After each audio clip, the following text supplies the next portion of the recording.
اللہ اکبر، اللہ اکبر، اللہ اکبر، لبیک لبیک لبیک یا رسول اللہ صلی اللہ علیہ وسلم۔ الحمدللہ رب العالمین، والصلاة والسلام علی رسول الکریم وعلی آلہ واصحابہ اجمعین۔ السلام علیکم ورحمۃ اللہ وبرکاتہ۔ ناظرین، گزشتہ سال سے عقیدہ معصومیت کے لحاظ سے مختلف عنوانات پر دروس دیے جا چکے ہیں، اور اللہ کا فضل ہے کہ کافی حد تک عوام اہل سنت کو مسئلہ سمجھ آ چکا ہے۔ یہ مسئلہ حقیقت میں عقیدہ ختم نبوت کا ایک شعبہ ہے۔ جس وقت ایک ملعونہ نے مسئلہ فدق کی بنیاد پر سیدنا صدیق اکبر رضی اللہ تعالی عنہ پر تنقید کی، اللہ کے فضل اور توفیق سے بندہ ناچیز نے اس پر سیمینار منعقد کیا، تفصیلاً اس پر گفتگو ہوئی، اور اس کے بعد کچھ شرپسند لوگوں کی طرف سے ہمارے بیان کی قطع و برید اور اس پر اپنی طرف سے چڑھائے گئے حواشی کی بنیاد پر الزام تراشیوں کا سلسلہ شروع ہوا۔ اگرچہ اس میں ہمارے لیے مشکلات آئیں، لیکن ایک فائدہ یہ ہوا کہ اہل سنت و جماعت کا عقیدہ معصومیت کے لحاظ سے 14 صدیوں کے اندر جو نظریہ تھا وہ کھل کر سامنے آیا، اور غیر مرئی طریقے سے جو رفض اہل سنت و جماعت میں سرایت کر رہا تھا وہ بے نقاب ہوا، اور پوری دنیا کے اندر احیاء مسلک اہل سنت و جماعت کا ایک دورہ شروع ہوا۔ ایسے میں بہت سے فریب خوردہ علماء و مشائخ، ان کا بھی پردہ چاک ہوا، اور پھر بہت سے ایسے ہیں کہ رب ذوالجلال نے جنہیں ہدایت عطا فرمائی، اور بالآخر وہ مسلک اہل سنت و جماعت کو پوری طرح سمجھ چکے ہیں، اور آج ہمارے ساتھ اس میدان میں عقیدہ معصومیت کی تبلیغ کر رہے ہیں۔ یہ محض اللہ کا فضل و کرم ہے، رسول اکرم نور مجسم شفیع معظم صلی اللہ علیہ وسلم کی نگاہ عنایت ہے۔ حضرت حافظ الحدیث قدس سر العزیز کا فیضان ہے کہ رب ذوالجلال نے ہمیں ایسے موقع پر پرچم حق بلند کرنے کا یہ موقع عطا کیا کہ جب بڑے بڑے علمبردار پسپائی کا شکار ہو چکے تھے، اور بڑے بڑے رہبر رہزنوں کے پنجے میں آ چکے تھے۔ اللہ کا کروڑوں بار شکر ہے کہ اب پوری دنیا میں اہل سنت و جماعت کے اندر ایک بیداری آئی ہے، اور لوگ سمجھ گئے ہیں کہ حضرت سیدہ طیبہ طاہرہ فاطمۃ الزہرا رضی اللہ تعالی عنہا کے بارے میں مسئلہ فدق کو بیان کرتے ہوئے روافض کے اعتراض کے جواب میں حضرت سیدنا پیر مہر علی شاہ صاحب قدس سر العزیز کی جو عبارت ہم نے تصفیہ سے پیش کی اور پھر اس کی تشریح کی، لوگ سمجھ چکے ہیں کہ اس میں کسی لحاظ سے توہین اور گستاخی کا معاذ اللہ کوئی شائبہ نہیں تھا۔ وہ محض صداقت صدیق اکبر رضی اللہ تعالی عنہ، تحفظ ختم نبوت اور دفاع قرآن مجید کا ایک نظریہ تھا جسے پیش کیا گیا۔ یہ بات ذہن میں رکھنی چاہیے کہ ہمارے آقا حضرت محمد مصطفیٰ صلی اللہ علیہ وسلم جس طرح کے خاتم النبیین صلی اللہ علیہ وسلم ہیں، ایسے ہی آپ خاتم المعصومین صلی اللہ علیہ وسلم ہیں، اور جس طرح خانوادہ نبوت میں سے اہل بیت اطہار رضی اللہ تعالی عنہم میں سے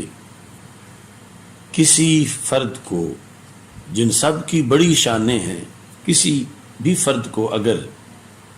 معاذ اللہ نبی مانا جائے تو اس سے ختم نبوت کے عقیدے پر حملہ ہوگا، تو جس طرح نبی اکرم صلی اللہ علیہ وسلم کے بعد نہ تو خاندان نبوت میں سے کوئی نبی ہو سکتا ہے اور نہ ہی دیگر لوگوں میں سے کوئی نبی ہو سکتا ہے، ایسے ہی رسول اکرم صلی اللہ علیہ وسلم کے بعد نہ تو کوئی اہل بیت اطہار رضی اللہ تعالی عنہم میں سے معصوم ہو سکتا ہے اور نہ ہی دیگر شخصیات میں سے کوئی معصوم ہو سکتا ہے۔ چونکہ مسئلہ فدق میں روافض کی طرف سے سیدہ طیبہ طاہرہ رضی اللہ تعالی عنہا حضرت سیدہ فاطمہ الزہرا رضی اللہ تعالی عنہا کی معصومیت کی بنیاد پر حضرت صدیق اکبر رضی اللہ تعالی عنہ کی طرف معاذ اللہ ظلم کی نسبت کی جا رہی تھی، اس بنیاد پر سیدنا مہر علی شاہ صاحب رحمۃ اللہ علیہ نے یہ وضاحت کی کہ آیت تطہیر سے حضرت سیدہ فاطمہ الزہرا رضی اللہ تعالی عنہا مطہرہ تو ثابت ہوتی ہیں لیکن معصومہ ثابت نہیں ہوتی۔ روافض کا یہ مطلب ہے کہ وہ معصومہ ہیں تو ان کا قول نبی ہے، تو قول نبی کے سامنے قول صدیق اکبر کی کیا حیثیت ہے؟ تو اس بنیاد پر جب سیدہ نے مانگا فدق تو اس پر انہیں دے دینا چاہیے تھا، جبکہ پیر میر علی شاہ صاحب رحمۃ اللہ علیہ نے کہا کہ نہیں، سیدہ معصومہ نہیں تھیں، اس بنیاد پر ان کے محض قول سے مانگنے سے حضرت صدیق اکبر رضی اللہ تعالی عنہ پر معاذ اللہ آپ کی طرف ظلم کی نسبت نہیں کی جا سکتی۔ اس بنیاد پر اس اہم ایشو پر جو تصفیہ سے ہم نے عبارت پیش کی اور اس کی ہی تشریح پھر آگے پیش کی، اس کے لحاظ سے تقریباً ایک پورا سال مسلسل لوگوں کے شکوک و شبہات کے جواب میں بندہ کے جیل میں جانے سے پہلے اور جیل سے آنے کے بعد گفتگو ہوتی رہی، اور اب دور دور تک مسلک حق، اہل سنت و جماعت، عقیدہ ختم نبوت، صداقت صدیق اکبر اور صداقت صدیقہ کبریٰ رضی اللہ تعالی عنہم کے جھنڈے پہلے سے بھی زیادہ لہرا رہے۔ افسوس سے یہ کہنا پڑتا ہے کہ ہمارے پیران طریقت جنہیں آگے بڑھ کر مسلک کے دفاع کے لیے، ناموس رسالت کے لیے، عقیدہ ختم نبوت صلی اللہ علیہ وسلم کے لیے، غلبہ اسلام کے لیے آگے بڑھ کر کام کرنا چاہیے تھا، الا ماشاء اللہ وہ پہلو تہی کرتے نظر آتے ہیں، اور پھر جو کر رہا ہو اس کی ٹانگیں کھینچنے کے لحاظ سے پھر اپنا کردار ادا کرتے ہیں۔ شرق پور شریف وہ مقدس سرزمین ہے کہ جس کی فیوز و برکات سے شرق و غرب روشن ہے۔ خود بندہ ناچیز حضرت حافظ الحدیث امام الاثر پیر سید محمد جلال الدین شاہ صاحب نقشبندی قادری قدس سر العزیز کہ دست حق پرست پر بیعت ہونے کے لحاظ سے شرق پور شریف سے ہی فیض یاب ہے، اور بر صغیر پاک و ہند کے اندر اور پوری دنیا میں اس مقدس آستانے کے بہت فیوز و برکات ہیں۔ یہاں کے ایک سجادہ نشین محترم میاں محمد ابو بکر صاحب نقشبندی، آپ نے سب سے پہلے تو گزشتہ سال 28 جون 2020 کو آستانہ عالیہ پر ایک اجلاس طلب کیا، اس کے اندر شرق پور شریف سے منسلک جو سجادہ نشین ہیں، علماء ہیں، ان کو اکٹھا کیا۔ ملت پر بڑے سے بڑے مشکل وقت آئے، لیکن کبھی بھی انہیں کسی ایسے اعلامیہ کی ضرورت نہ پڑی، مگر اس موقع پر انہوں نے ایک اعلامیہ جاری کیا۔ اس اعلامیہ کے اندر انہوں نے اسی عقیدہ معصومیت کے لحاظ سے جو ہمارا بیان تھا اسے معاذ اللہ گستاخی قرار دیا، اگرچہ وہاں بیٹھے علماء بھی اس سے متفق نہیں تھے، جس کا اظہار انہوں نے وہاں بھی کیا، اٹھ کے بھی کیا، مگر کچھ لوگوں کا پریشر ایسا تھا کہ انہیں یہ اعلامیہ جاری کرنا پڑا۔ ہم نے اس سے صرف نظر کیا، مگر اس سال 4 جولائی 2021 کو میاں محمد ابو بکر صاحب نے ایک خطاب کیا شرق پور شریف میں، اور اس میں اصل ان کا جو موضوع تھا وہ شرق پور شریف کے پیر خانہ کوٹلہ شریف کے بارے میں اپنے گرم جذبات کا اظہار تھا۔ دنیا جانتی ہے کہ حضرت خواجہ امیر الدین ولی قدس سر العزیز آستان عالیہ مقدسہ کوٹلہ شریف، وہ حضرت شیر ربانی شیر محمد شرق پوری قدس سر العزیز کے شیخ ہیں، اور کوٹلہ شریف شرق پور شریف کا پیر خانہ ہے۔ لیکن کچھ وقت سے کوٹلہ شریف کے صاحبزادگان اور میاں ابو بکر صاحب کے درمیان کچھ تناؤ کی کیفیت تھی، اور اس کا میاں ابو بکر صاحب اپنی طرف سے میاں محمد تنویر صاحب کی کسی تقریر کا حوالہ دے کر کچھ رد کر رہے تھے۔ تو یہ تو ان کے آپس کے معاملات ہیں، اس پر خواجگان کوٹلہ شریف کی طرف سے تفصیلی پریس کانفرنس بھی آ چکی ہے، جس میں انہوں نے ثبوت اور گواہ پیش کر کے ان تمام الزامات کا رد کیا ہے جو میاں ابو بکر صاحب نے کوٹلہ شریف والے حضرات پر لگائے تھے۔ مگر اس میں اتنا میں کہنا چاہتا ہوں کہ چلو اگر کچھ غلط فہمیاں ہو گئی تھیں یا آپس میں اختلاف ہو گیا تھا، تو موجودہ جو حضرات ہیں کوٹلہ شریف کے بات انہی تک رکھنی چاہیے تھی۔ لیکن میاں محمد ابو بکر صاحب نے تو جو مزارات میں خواجگان کوٹلہ شریف کے موجود ہیں، اور پھر جو ان کے آگے آباء و اجداد ہیں، ان سب کے بارے میں بہت سی ایسی گفتگو کی کہ جسے سن کر یقیناً اہل سنت و جماعت کا جو سنجیدہ حلقہ ہے انہیں بڑا افسوس ہوا کہ میاں محمد ابو بکر صاحب کو کبھی بھی بڑے سے بڑے سخت حالات میں اتنا جذباتی کسی دینی معاملہ کے اندر گفتگو کرتے ہوئے نہیں سنا گیا، جتنا کہ وہ محض اپنے ایک معاملہ پر آ کر بڑے جذبات میں خیالات کا اظہار کر رہے تھے۔ بندہ ناچیز نے اس وقت یہ ضروری سمجھا کہ اس گفتگو میں انہوں نے تقریباً 15 منٹ پھر اسی مسئلہ کے بارے میں گفتگو کی کہ جہاں انہوں نے پہلے ٹھوکر کھائی تھی اور غلطی کی تھی اور ایک غلط اعلامیہ جاری کیا تھا جو کہ سراسر مسلک اہل سنت و جماعت کے خلاف تھا، لیکن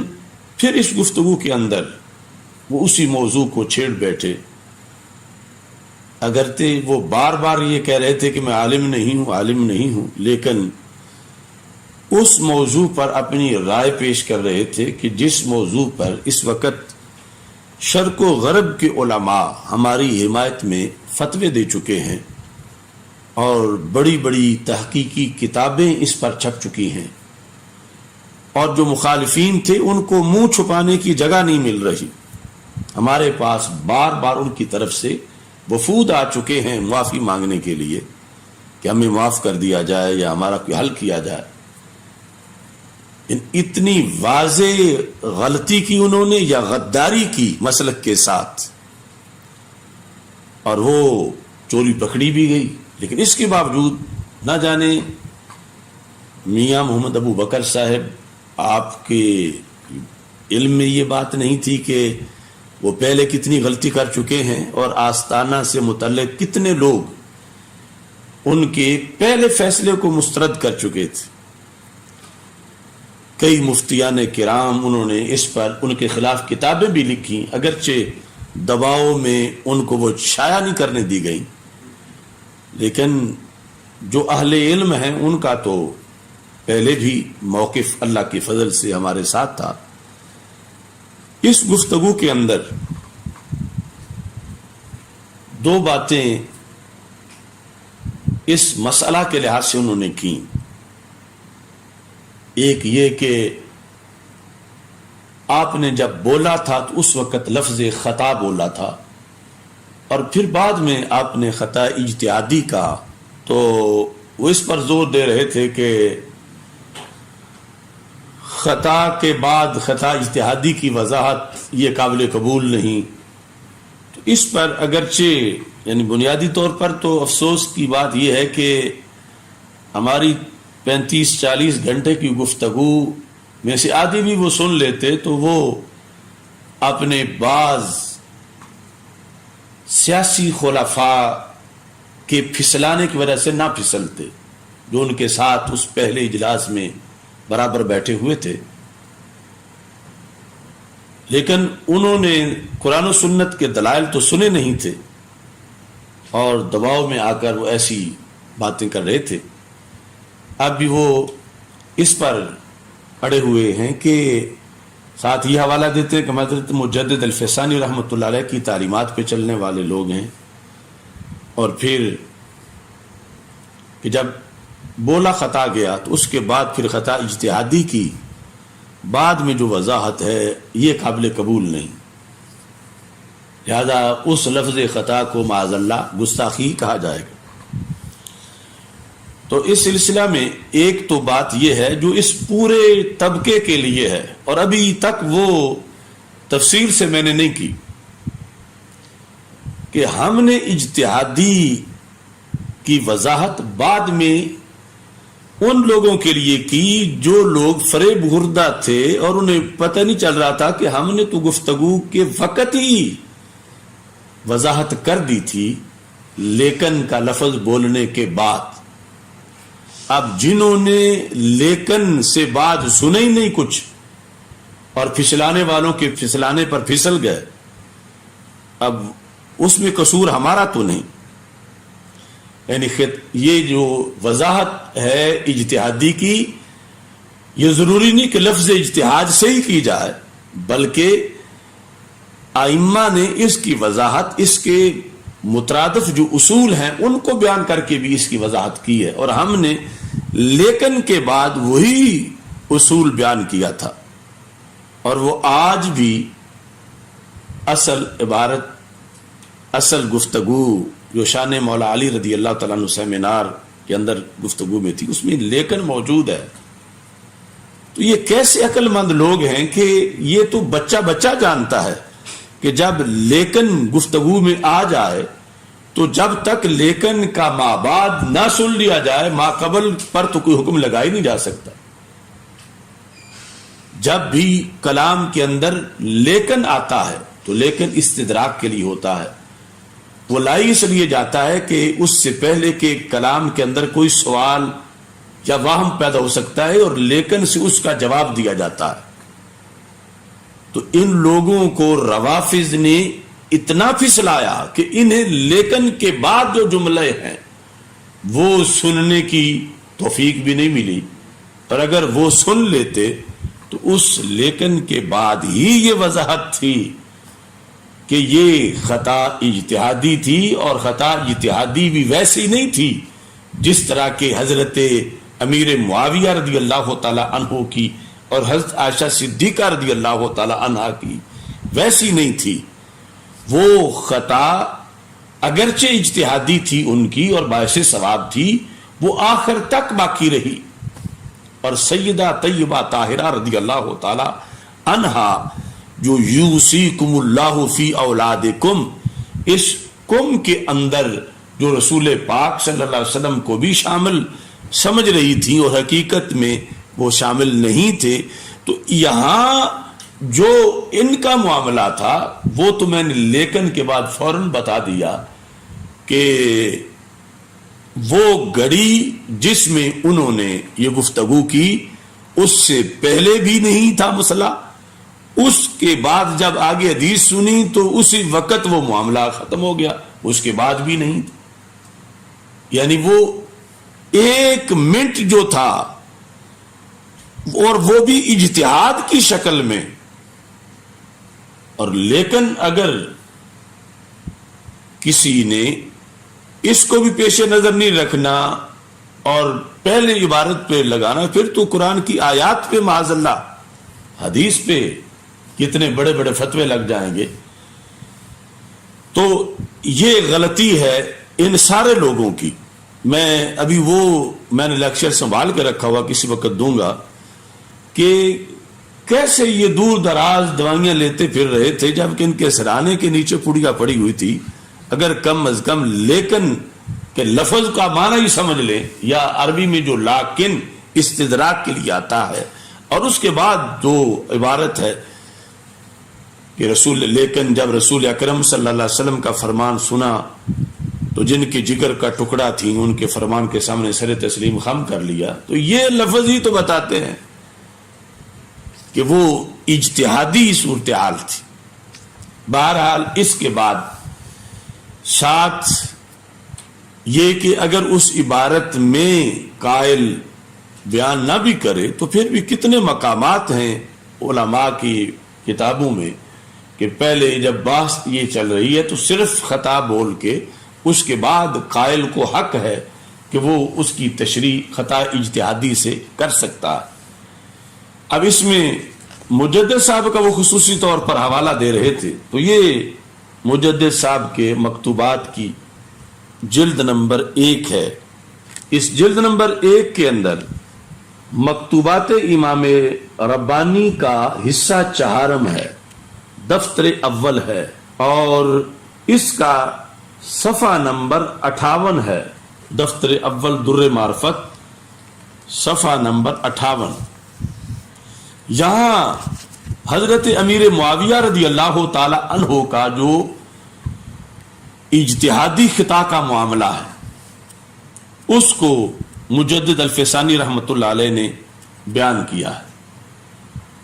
تو اجتہادی مسائل کے اندر ہمیں یہ سیدہ فاطمہ رضی اللہ تعالی عنہا کے لحاظ سے وہی چیز یہاں بھی ہمارے لیے رہنما ہو سکتی ہے کہ وہاں اگر پہلے صرف خطا بول کر مراد اس سے بعد میں اجتہادی لیا جا سکتا ہے، اور یہ مجدد صاحب پر فتویٰ نہیں لگتا کہ انہوں نے توہین امیر معاویہ رضی اللہ تعالیٰ عنہ کی ہے، تو پھر اسی طریقے کے مطابق اگر کوئی لیکن نہیں بھی پڑھتا اور بعد میں نہیں جاتا اپنی بچگانہ صورتحال کی وجہ سے، تو پھر بھی مجدد صاحب کے اصول کے مطابق، اگرچہ اس کے علاوہ ہمارے پاس سینکڑوں حوالے ہیں، لیکن یہ خصوصی طور پر مجدد الفسانی رحمت اللہ علیہ کا جو حوالہ ہے اس کے پیش نظر تو کسی طرح کی کوئی بوئے توہین بھی نہیں ہے، ورنہ بات تو ایک جیسی ہے. اگر میں مطلقاً خطا بول کے اس خطا سے پھر خطا اجتہادی مراد لوں، یا مجدد صاحب مطلقاً خطا بول کے اس سے مراد پھر خطا اجتہادی لیں، اور دونوں لفظ خطا مقدس شخصیات کے بارے میں ہوں، تو معاملہ تو ایک ہی ہے. اب دیکھیے یہاں مجدد صاحب فرماتے ہیں مسئلہ ہے حضرت مولا علی رضی اللہ تعالیٰ عنہ اور حضرت امیر معاویہ رضی اللہ تعالیٰ عنہ کے باہمی اختلاف کے لحاظ سے. تو مجدد صاحب لکھتے ہیں ارباب استقامت از اتیان الفاظ موہمہ خلاف مقصود اجتناب می نمائند. مستقیم لوگ، صراط مستقیم والے، ارباب استقامت از اتیان الفاظ موہمہ، وہ لفظ جو وام میں ڈالیں اور مقصود کے خلاف ہوں ان کو استعمال کرنے سے اجتناب کرتے ہیں. حضرت امیر معاویہ رضی اللہ تعالی عنہ والا مسئلہ بیان کرتے ہوئے وَزِيَادَ بَرْخَطَا تجویز نمی کنن، اور لفظ خطا کے علاوہ اور کچھ بھی بولنا جائز نہیں سمجھتے. یعنی پیچھے بحث ہو رہی ہے کہ کچھ لوگوں نے حضرت امیر معاویہ رضی اللہ تعالیٰ عنہ کے بارے میں لفظ جور بولا کہ انہوں نے جور کیا، جور ظلم ہوتا ہے. تو یہ رد کر رہے ہیں مجدد صاحب کہ زیادہ برخطا تجویز نمی کنن، یعنی آخری حد یہ ہے کہ ان کے بارے میں یہی کہا جا سکتا ہے کہ ان سے خطا ہوئی. حضرت مولا علی رضی اللہ تعالی عنہ کے ساتھ قصاص سیدنا عثمان غنی رضی اللہ تعالی عنہ کے معاملہ پر جو اختلاف ہوا، جنگ ہو گئی، تو یہ زیادہ سے زیادہ خطا ہی بول سکتے ہیں. آگے لفظ منکر لگائیں یا جور کہیں یہ جائز نہیں. زیادہ برخطا تجویز نمی کنن. اب مجھے میاں صاحب دکھائیں کہ یہاں خطا کے ساتھ اجتہادی کی قید کہاں لکھی ہوئی ہے کہ زیادہ برخطا اجتہادی تجویز نمی کنن. اور یہ بھی بتائیں کہ کیا خطا سے مراد یہاں خطا اجتہادی ہے یا کوئی اور خطا ہے. مراد خطا اجتہادی ہے لیکن لکھا صرف خطا ہے. اور یہ عبارت مجدد الفسانی رحمۃ اللہ علیہ کی ہے، اور میاں صاحب علمبردار ہیں کہ ہم مجدد صاحب کے طریقے پر ہیں. اور آگے اگلے صفحے پر حضرت مجدد الفسانی رحمۃ اللہ علیہ نے حضرت امیر معاویہ رضی اللہ تعالی عنہ کا یہی مسئلہ بیان کرتے ہوئے کہا کہ بہر تقدیر اجتہاد در محل خود واقع شدہ است، اگر مختی است یک درجہ است و محق را دو درجہ است. تو یہاں پر حضرت امیر معاویہ رضی اللہ تعالی عنہ کے لحاظ سے لفظ مختی استعمال کیا، اور ساتھ مختی کے یہ علیحدہ قید نہیں ہے کہ مختی در اجتہاد علیحدہ یہ ذکر نہیں، اگرچہ بات ہوئی آ رہی ہے تو مطلقاً لفظ مختی کا استعمال کیا گیا، اور پہلے مطلقاً لفظ خطا کا استعمال کیا گیا، جبکہ 100% اس لفظ خطا سے مراد بھی خطا اجتہادی ہے، اور یہاں مختی سے مراد بھی خطا اجتہادی ہے. بلکہ یہ تو حدیث شریف میں ہے، جس طرح کہ فتاوی رضویہ شریف میں یہ الفاظ ہیں لما اقترف آدم الخطیئۃ، جب حضرت آدم علیہ السلام نے ارتکاب کیا کس کا؟ خطیہ کا. خطیہ کیا ہے؟ خطا. اب اعلیٰ حضرت رحمۃ اللہ علیہ نے بھی ترجمہ یہی لکھا کہ جب حضرت آدم علیہ السلام نے خطا کا ارتکاب کیا، لیکن مراد تو 100% خطا اجتہادی ہے، خطا بمعنی گناہ نہیں ہے. تو اس بنیاد پر یعنی ہم تو بار بار وضاحت کرتے رہے کہ یہ لوگ چلو خود نہیں پڑھتے تو کم از کم ہمارا بیان کردہ ہی سن لیں اور آگے اس عقیدے کو سپورٹ نہ کریں جو کہ روافض کا ہے اور جو کہ ختم نبوت کے خلاف معاذ اللہ ایک بہت بڑی سازش ہے. دوسرے نمبر پر بڑی ہی عجیب و غریب بات انہوں نے کی کہ گفتگو کرتے کرتے جس طرح کہ سیدہ طیبہ طاہرہ فاطمہ الزہرا رضی اللہ تعالی عنہا کا فدق مانگنا، اس پر طنز کرتے ہوئے انہوں نے یہ کہا کہ پہلو منگنا تے ثابت کرو، او مسئلہ فدق نو اچھالن والے منگنا تے ثابت کرو، سید دیندے نے لیندے نہیں، اے گھر تے دین والا ہے تے رسول اللہ صلی اللہ علیہ وسلم دی بیٹی انہوں منگتی بنا چھڑیا ہے کہ منگن گیاں. اب دیکھو کہ عوام کو کس جذباتی انداز میں پھسلایا جا رہا، اور پھر یعنی کس قدر خوف خدا سے دوری ہے کہ ہمارے عرف میں منگتی کا مطلب اور ہے اور مانگنا اس کا مطلب اور ہے، اور مانگنا ترجمہ ہے حدیث کا۔ اب مانگنے سے منگتی، یہ تو ان کی زبان سے عوام تک پہنچ رہا ہے۔ ہم نے تو کسی بات میں ان کو منگتی نہیں کہا معاذ اللہ، کیونکہ منگتی کے لفظ کا معنی اور بنتا ہے۔ اب آپ قبلہ میاں صاحب کی زبان سے یہ سن بھی سکتے ہیں۔ گھر تے دین والا منگن والا ہے ہی نہیں، پہلو منگنا تے ثابت کرو۔ او مسئلہ فدق نو اچھالن والے منگنا تے ثابت کرو، سید دیندے نے لیندے نہیں۔ اے گھر تے دین والا ہے تے رسول اللہ دی بیٹی انہوں منگتی بنا چھڑیا، منگن گئیاں، منگتی سی۔ اور پاس بیٹھے ہوئے بے بس علماء کرام، ان کی بے بسی پر بھی مجھے رحم آتا ہے۔ ان سب کو پتا ہے کہ یہ لفظ بخاری شریف میں آئے ہوئے ہیں جن کا انکار میاں صاحب کر رہے ہیں۔ چلو فدا شاہ صاحب کو تو پتا نہیں ہے، لیکن یہ دوسروں کو تو پتا ہے۔ تو یہ لیکن چونکہ آداب طریقت ہیں ان کے بقول، اگرچہ شریعت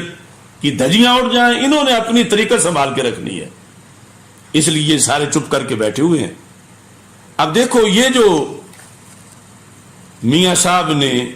وہی لہجہ اپنایا جو کہ روافض کا اس مقام پر ہے۔ اب یہ لفظ آئے کہاں ہیں؟ قرآن مجید کے بعد سب سے صحیح ترین کتاب بخاری شریف، اس کے اندر حدیث نمبر 3092 کتاب الخمس میں 3092 اس کے اندر یہ الفاظ ہیں: اخبرنی عروۃ بن الزبیر ان عائشہ ام المومنین رضی اللہ تعالی عنہا اخبرت ان فاطمہ علیہ السلام ابنت رسول اللہ صلی اللہ علیہ وسلم سألت ابا بکر الصدیق، کہتا عائشہ صدیقہ رضی اللہ تعالی عنہا کہتی ہیں کہ روایت کرتی ہیں کہ سیدہ فاطمہ علیہ السلام، کون فاطمہ؟ ابنت رسول اللہ، رسول اکرم صلی اللہ علیہ وسلم کی لخت جگر صاحبزادی، تاکہ کسی کو شک بھی نہ رہے کہ شاید کسی اور فاطمہ کا ذکر ہو رہا، ایسا نہیں۔ سألت، سألا، سألا، سألو، سألت مؤنث کا صیغہ ہے، انہوں نے سوال کیا، انہوں نے سوال کیا کس سے؟ ابا بکر، مفعول بھی ہے، الصدیقہ، انہوں نے حضرت ابو بکر صدیق رضی اللہ تعالی عنہ سے سوال کیا بعد وفات رسول اللہ صلی اللہ علیہ وسلم، نبی اکرم صلی اللہ علیہ وسلم کے وصال کے بعد۔ کس چیز کا سوال؟ ان یقسم لها میراثها، کہ ابو بکر صدیق رضی اللہ تعالی عنہ ان کے لیے رسول پاک صلی اللہ علیہ وسلم کی وراثت سے حصہ تقسیم کر کے دیں۔ یہ سوال کیا حضرت فاطمہ الزہرا رضی اللہ تعالی عنہا نے۔ ایک بچہ بھی پنجابی اردو بولنے والا یہ سمجھتا ہے کہ سوال کرنا مانگنا ہی ہوتا ہے، سوال کرنا مانگنا ہوتا ہے۔ اور یہاں یہ بھی میں وضاحت کر دوں کہ یہاں سوال کرنا مسئلہ پوچھنا نہیں ہے، کہ جس طرح کیا فرماتے ہیں علماء دین اس مسئلہ کے بارے میں، وہاں ان آتا ہے یسألونک عن الانفال، یہاں ان نہیں ہے، یہاں ہے دعویٰ کرنا، مطالبہ کرنا، مانگنا۔ تو سألت ان فاطمہ علیہ السلام ابنت رسول اللہ صلی اللہ علیہ وسلم سألت ابا بکر الصدیق، تو یہ بخاری ہے، اور اس کا مذاق اڑا رہے ہیں بیٹھ کے، اور الزام ہمیں دے رہے ہیں کہ تسا رسول اللہ صلی اللہ علیہ وسلم دی صاحبزادی نو منگتی بنا چھڑیا معاذ اللہ۔ ہمیں تو پتا ہے کہ منگتی کا جو عرف میں لفظ بولا جاتا ہے مانگنے میں، اور اس میں بڑا فرق ہے، اور مانگنا کا جو ترجمہ ہے وہ ہمیں یہاں پر کرنا پڑے گا۔ اور دوسری طرف اس کے ساتھ ہی 3093 نمبر حدیث ہے، اس میں یہ ہے وَكَانَتْ فَاطِمَةُ رضی اللہ تعالیٰ عنہ تَسْأَلُ أَبَا بَكْرٍ نَصِيبَهَا مِمَّا تَرَكَ رسول اللہ صلی اللہ علیہ وسلم من خیبر و فدق کانت فاطمہ تو تسألو. اب جو گرامر جانتے ہیں وہ سمجھ، یہ ماضی استمراری ہے، اس میں یعنی مانگنے کے اندر استمرار پھر ہوگا. کانت تسألو، مانگتی تھیں، مانگا کرتی تھیں، یہ ترجمہ اس کا بنے گا، یعنی اس میں تعدد آئے گا. اور تفسیر کی یعنی شرح میں جب جاتے ہیں تو عمدۃ القاری کے اندر اس صفحے پہ لکھا ہے سالت ابا بکر الصدیق. اس کا معنی کیا ہے؟ کہتے ہیں کہ تاول قوم طلبت فاطمہ تو میراثہا من ابیہا. تاول قوم یعنی ایک قوم نے یہ تعویل کی. بہرحال یہ جو بھی اس کا ترجمہ لو، جہاں بھی دیکھو تو یہی اس کی صورتحال ہے. اب فارسی میں اشیاء اللمعات کے اندر جب اس کا ذکر آتا ہے تو یہ جلد نمبر 4 ہے، صفحہ نمبر 617. اس میں لکھا ہے در وقت طلب کردن فاطمہ زہرا رضی اللہ تعالی عنہ میراث را. وقت طلب کرنے کے سیدہ فاطمہ رضی اللہ تعالی عنہ کے میراث کو، تو یہاں انہوں نے طلب سے ذکر کیا، طلب کر دیں. ایسے ہی کچھ احادیث میں ہے ادعت، انہوں نے دعویٰ کیا، طالبت انہوں نے طلب کیا، سألت انہوں نے سوال کیا. چلو اب فارسی عربی ترجمے کی بجائے اردو ترجمہ اس کا، اور وہ بھی ایک سید کی زبان سے پیش کر دیتے ہیں. یہ فیوز الباری فی شرح صحیح البخاری، عظیم محدث علامہ سید محمود احمد رضوی قدس سر العزیز، انہوں نے فیوز الباری کی جلد نمبر 5 کے اندر جہاں اس حدیث کا ترجمہ کیا ہے وہ الفاظ یہ ہیں، جلد نمبر 5 صفحہ نمبر 734. سالت ابا بکر الصدیق بعد وفات رسول اللہ صلی اللہ علیہ وسلم. اس کا ترجمہ کیا ہے کہ رسول اکرم صلی اللہ علیہ وسلم کی لخت جگر حضرت فاطمہ طیبہ طاہرہ رضی اللہ تعالیٰ عنہ نے حضرت ابو بکر صدیق رضی اللہ تعالیٰ عنہ سے حضور رسول اللہ صلی اللہ علیہ وسلم کے وصال کے بعد میراث سے اپنے حصے کا سوال کیا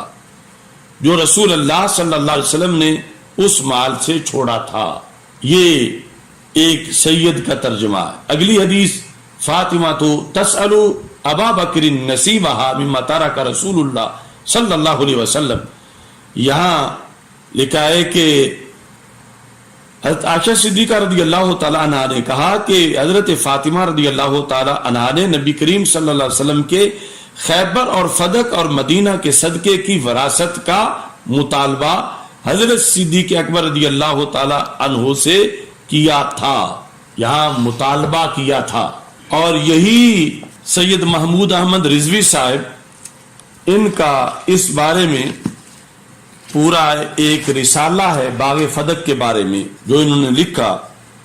تو اس کے اندر وہی لفظ ہیں کہ جس کا یہ مذاق اڑا رہے تھے. 28 صفحے پر ہے، کہتے ہیں سیدہ نے فدق مانگا، یعنی یہ جو کہہ رہے پہلے منگنا تو ثابت کرو. سیدہ نے فدق مانگا،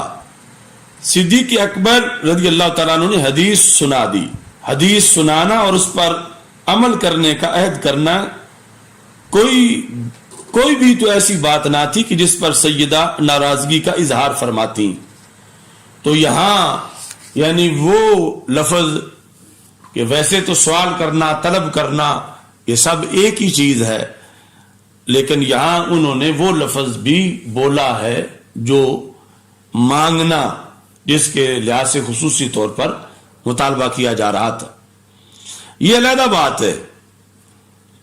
کہ اس فدق کو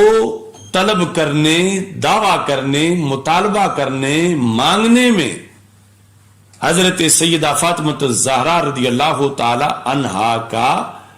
100 میں سے 1% کا کروڑواں حصہ بھی کوئی دنیا داری کا خیال نہیں تھا، نہ ہوس تھی، نہ کوئی لالچ تھا. ان کا مانگنا بھی دینی نقطہ نظر کی بنیاد پر تھا،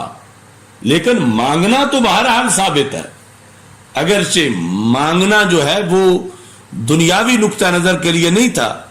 مانگنا بھی سراسر دین کے پیش نظر تھا کہ جب یہ چیز میری ہوگی تو میں خود اللہ کے راستے میں یہ دوں گی، اور اس سے بھی مجھے تقوی اور پارسائی کے مراتب مزید ملیں گے۔ یہ ہم نے جو باغ فدق سیمینار کیا تھا اس کے آغاز میں یہ ساری وضاحت کی تھی کہ ان کے لیے تو جنت کی نعمتیں ہیں، اور یہ دنیا کا مال و زر ان کے سامنے کیا حیثیت رکھتا ہے۔ تو فدق کی کوئی حیثیت نہ تھی، وہ مانگنا بھی اس لیے تھا کہ یہ جو بظاہر دنیا کا مال ہے اس کو صدقہ کرنے کا حکم ہے، اور اس لحاظ سے بھی اللہ کا قرب حاصل کرنے کا حکم ہے۔ تو یہ جیت ان کے پیش نظر تھی، ورنہ دنیا داری اور مالداری کی ہرگز ان کے دل میں کوئی رغبت نہیں تھی۔ تو وہ تو وضاحت اپنی جگہ بالیقین ہے، لیکن یہ کہ اس ساری ان کتابوں کا ہی انکار کر دینا، بخاری کا انکار کر دینا، احادیث کا انکار کر دینا، الفاظ کا انکار کر دینا، اور پھر اس کا ساتھ مذاق اڑانا، اور پھر یہ کہ اس سے گستاخانہ لفظ خود بنانا، یعنی ان لوگوں کو کتنا شوق ہے اس چیز کا کہ کوئی ایسا اس انداز میں اس بات کو ڈالے کہ جو ذمہ داری ہے ہماری کہ ہم قرآن و سنت سے اس کو بیان کریں۔ یہ ذمہ داری ہے کہ دین کے دشمن اعتراض کر رہے ہیں اور اس کو ہم نے آگے قرآن کا دفاع کرنا ہے اور قرآن جمع کرنے والوں کا دفاع کرنا ہے، اور اس لیے ہمیں یہ لفظ پڑھنے ہیں، اور وہ آگے جو لفظ بولے ہی نہیں گئے انہیں خود بنا کر آگے عوام میں پیش کر کے اس طرح کی صورتحال بنا رہے ہیں۔ تو اس بنیاد پر یہ کچھ وضاحت مختصر تھی، ضروری تھی جو میں نے کی، اور میاں صاحب سے یہ ریکویسٹ ہے کہ اگر اس مسئلے کی آپ وضاحت چاہتے ہیں یا اس پر آپ کے پاس کوئی ایسا شخص ہے جو کہ ہمارے موقف کے خلاف دلائل پیش کر سکتا ہے، مناظرہ کر سکتا ہے۔ آپ خود تو بار بار کہتے ہیں کہ میں پڑھا ہوا نہیں، یہ جو ارد گرد آپ کے پڑے ہوئے بیٹھے ہوئے ہیں اور ہیں چپ بیٹھے ہوئے اور امر بالمعروف اور نہی عن المنکر کا فریضہ بھولے ہوئے ہیں، اگر ان میں سے کوئی کرنا چاہتا ہے، خود آپ سمجھنا چاہتے ہیں، خود بھی تشریف لے آئیں، ان میں سے کوئی آنا چاہتا ہے ان میں سے، یا کوئی بیرون ملک سے ہائر کرنا چاہتے ہیں تو اسے لے کے کسی ٹائم بھی آپ تشریف لا سکتے ہیں، کیونکہ یہ ہماری ذمہ داری ہے کہ ہم نے مسلک کی حفاظت کرنی ہے۔ اور یہ جو گامے شاہ داتا صاحب کا بورڈ لگا کے سواریاں گامے شاہ اتار رہے ہیں، ان کا رستہ بند کرنا ہے۔ وآخر دعوایا ان الحمد للہ رب العالمین۔